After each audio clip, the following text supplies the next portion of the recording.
Hello, welcome to focus. सबसे पहले इस तस्वीर पर मुलाहिजा कीजिए।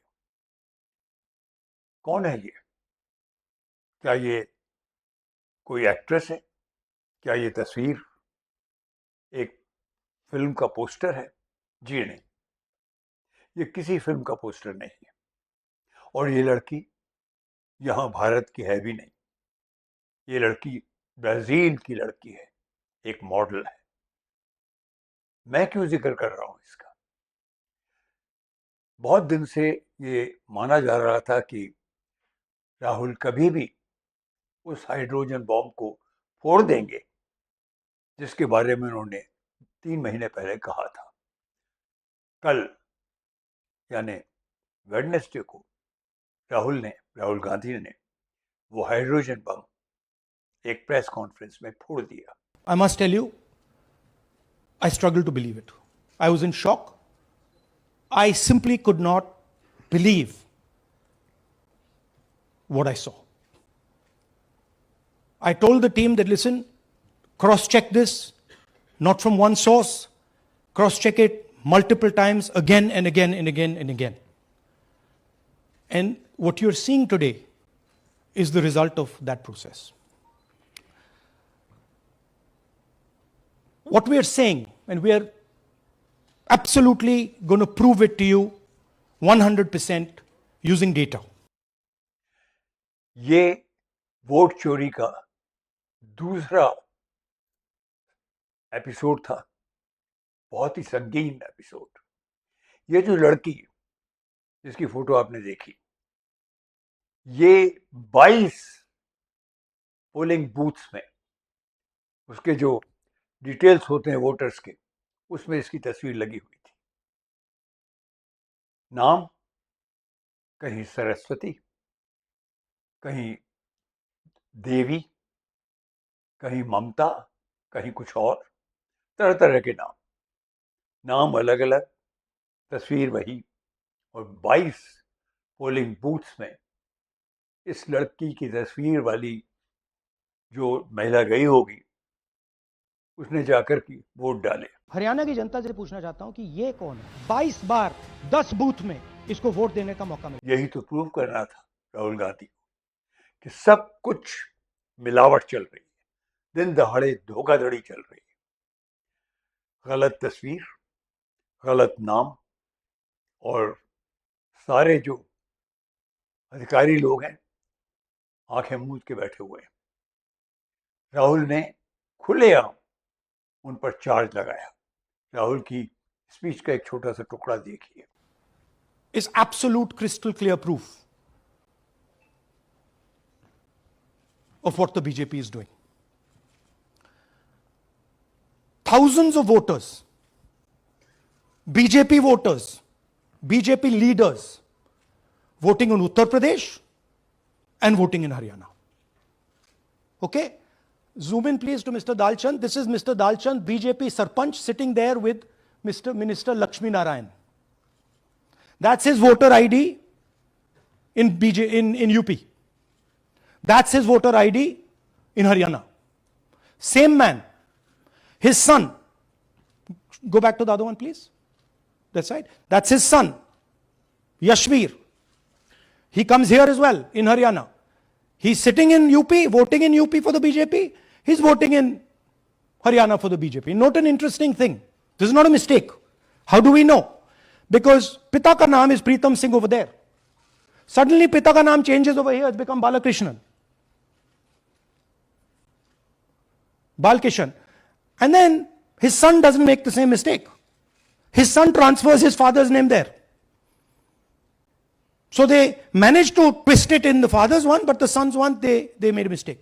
So you have a BJP leader who's voting in UP and who's voting in Haryana. And we've given you this as the strongest example. There are thousands and thousands and thousands of people who are voting in UP and voting in Haryana. मैं क्या कहने की कोशिश कर रहा हूं, बहुत दिन से कहने की कोशिश कर रहा हूं, और मैं तो बहुत छोटी सी अदना सी चीज हूं।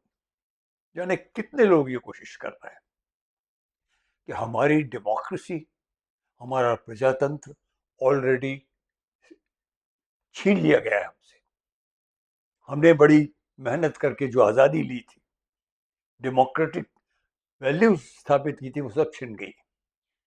राहुल ने खुलकर प्रधानमंत्री और इलेक्शन कमीशन पर चार्ज लगाया। मैं और ज़्यादा बोलने से पहले जो जिक्सॉ पजल है, उसकी जो बिंदु हैं, उनको जोड़ने का प्रयत्न करता हूँ आपके लिए, क्योंकि हम सबको आदत है बड़ी जल्दी भूल जाने की। Let us join the dots. कोई 2.5-3 साल पहले, तब चंद्रचूड़ साहब CJI मतलब चीफ जस्टिस ऑफ इंडिया थे। इलेक्शन कमीशन के, चीफ इलेक्शन कमिश्नर के और उसके साथियों के चुनाव के लिए जो प्रथा चलती आ रही थी, जो कायदा चलता आ रहा था, वो अचानक बदल दिया गया। पहले क्या होता था, जो सिलेक्शन कमीशन होता था उसमें प्रधानमंत्री होते थे और चीफ जस्टिस ऑफ इंडिया होते थे दूसरे मेंबर, और लीडर ऑफ अपोजिशन होते थे। अचानक अपने आप जो हमारी सरकार है, कैबिनेट है, उसने उसे बदल दिया।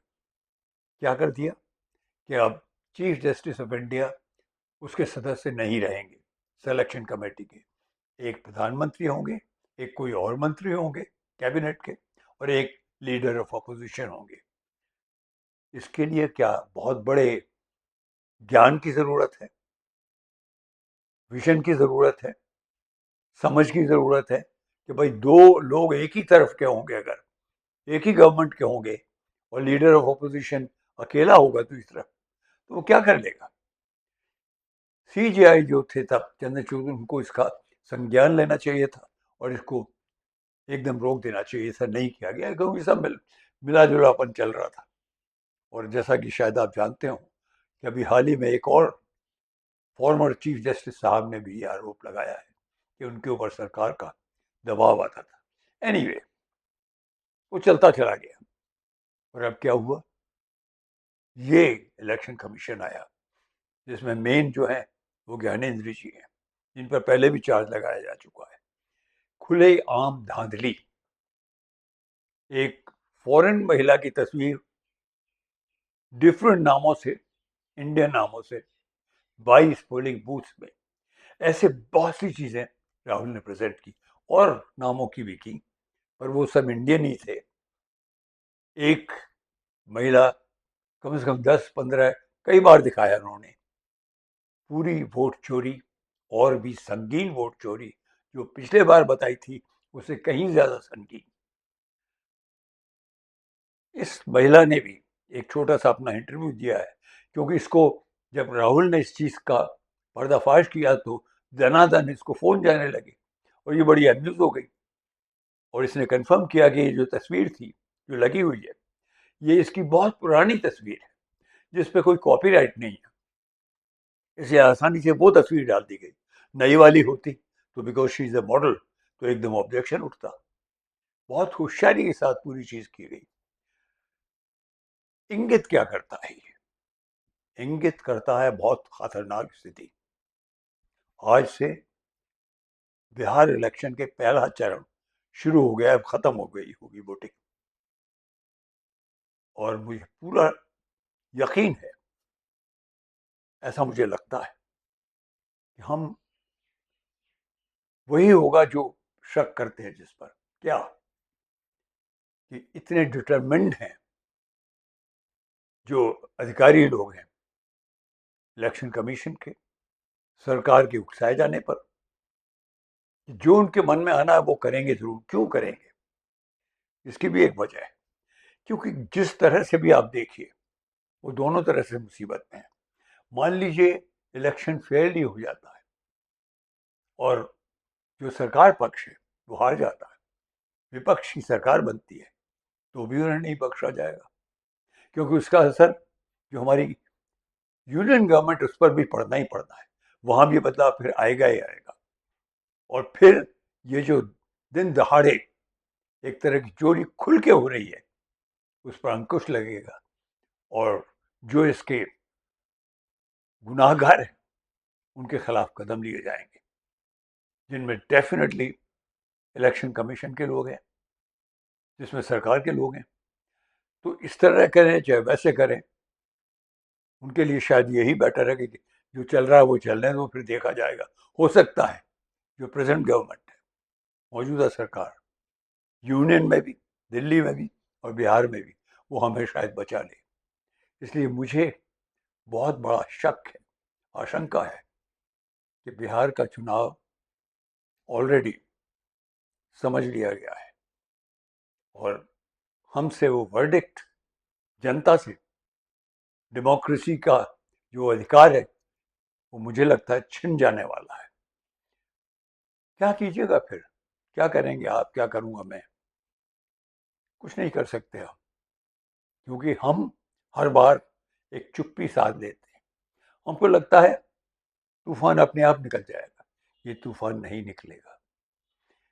साउथ में ऑलरेडी आवाजें उठने लगी हैं, और जगह भी आवाजें उठने लगी हैं। कोई कर भी क्या सकता है? आप सवाल कर सकते हैं। सही कह रहे हैं, कोई कर भी क्या सकता है? ये बात तो राहुल ने भी कही, जो कोई कर क्या सकता है। तो फिर राहुल से पूछा गया, फिर आपकी अपेक्षा क्या है? राहुल ने कहा, मेरी अपेक्षा हमारे भारत के, बिहार के यूथ से है, जवानों से है, जिनसे उनकी नौकरियां छिन रही हैं, भयंकर अनएम्प्लॉयमेंट है, बहुत ही ज्यादा गंभीर महंगाई है, कि वो यूथ जागेगा। राहुल ने और भी स्पष्ट कहा कि मेरी अपेक्षा जेन जी से है। व्हाट इज जेन जी?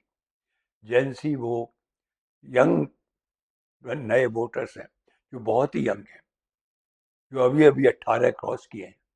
ज़्यादातर उनकी उम्र अर्ली 21, 22, 23 के करीब होती है। उनमें कहीं ना कहीं आक्रोश पैदा होगा जब उनसे उनका हक, उनका अधिकार उनकी आंखों के सामने छीन लिया जाएगा और नौकरियां मिलेगी नहीं। फिर प्रतिक्रिया होगी, जैसे नेपाल में हुई, जैसी मॉरिशस में हुई, जैसी श्रीलंका में हुई, जैसी बांग्लादेश में हुई। और ये प्रतिक्रिया बड़ी गंभीर, बड़ी खतरनाक हो सकती है। लेकिन बड़े अफसोस के साथ मुझे कहना पड़ता है कि हमारा भारत ऑलरेडी इस मुहाने पर आ गया है। फोकस उस गंभीर समस्या पर ध्यान केंद्रित करने के लिए करते हैं हम लोग, जो हमको बहुत बुरी स्थिति में डाल देने वाला है। शायद आप जागें, शायद आपके साथी लोग जागें, शायद आपके परिवार लोग के जो लोग हैं वो अपनी तंद्रा तोड़ के जागें, जागृत हों और सवाल उठाना शुरू करें। क्योंकि सिर्फ सवाल उठाकर आप अपने को बचाने की कोशिश कर सकते हैं। डेमोक्रेसी की रक्षा, डेमोक्रेसी का जिंदा रहना बहुत आवश्यक है, अगर हमारे भारत को सुरक्षित रहना है, मजबूत रहना है। वरना तो छिन गया सब। आज फोकस में इसी बात पर ध्यान केंद्रित करने के लिए मैंने किया है। हालात बहुत गंभीर हैं। Please wake up. और उसके लिए ये भी ज़रूरी है कि अगर हमारी बात आपको कुछ भी लगती है, तो हमारे चैनल को सब्सक्राइब करें, कमेंट्स दें हमारे वीडियोस पर और शेयर करें।